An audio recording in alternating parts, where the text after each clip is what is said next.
So when you first start Cubase, whether it's Cubase 6 or Cubase 8, you're going to need to connect your microphone and your speakers that you purchased to your interface. So there's going to be a few things that we need to do to start off with. So when you come into Cubase 6, you're going to notice down here there's going to be a little thing called like a control panel, and you're going to notice there's record and play and stop. Now these little things down here, I'm not going to explain them at this point, but this little line here shows you the input from my microphone. You can see this little line going up and down as I speak.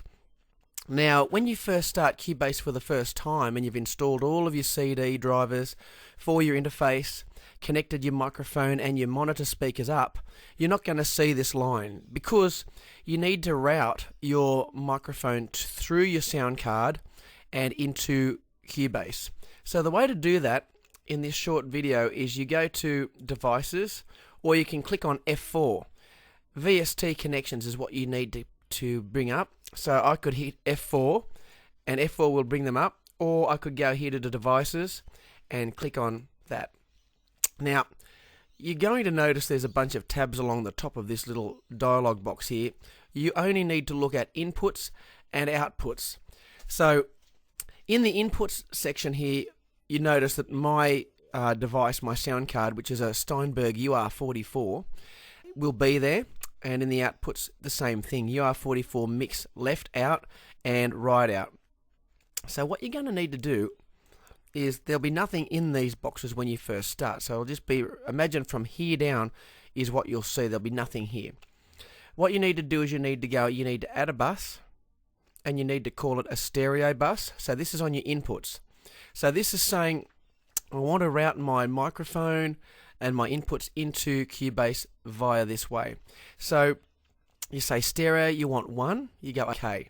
It will bring up a stereo left and right, and in here you got Yamaha Steinberg USB, which is what you want. You want to click your Steinberg USB ASIO driver, and in here it's automatically assigned 3 and 4 because my sound card has more inputs.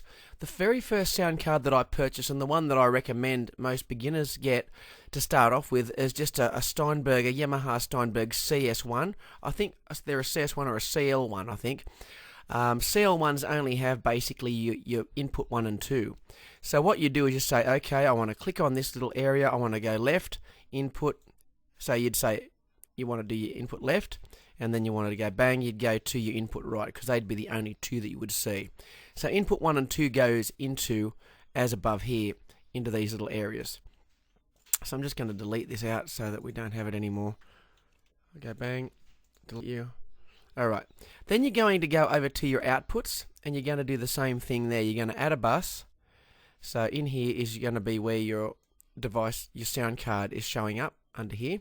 You go add bus, a stereo, okay, and it's going to add them in. And here you're going to go over to device port, and you want to put UR44. Well, if you had a Steinberg CL1, you'd say CL1 mix 1 left and mix 1 right. So you go mix 1 left, bang, mix 1 right. And so there they are. So obviously these are the second inputs in this interface because it has more outputs than a CL1.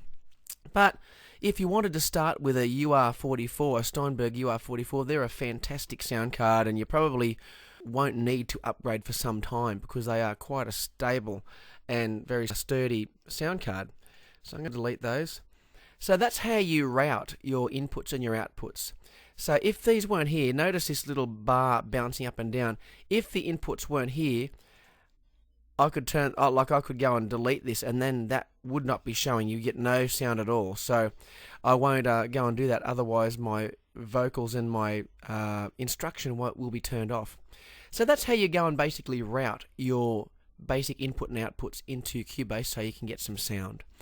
I'm going to end this tutorial here, and we'll pick up with some more details in further videos. I hope this one's helped you out.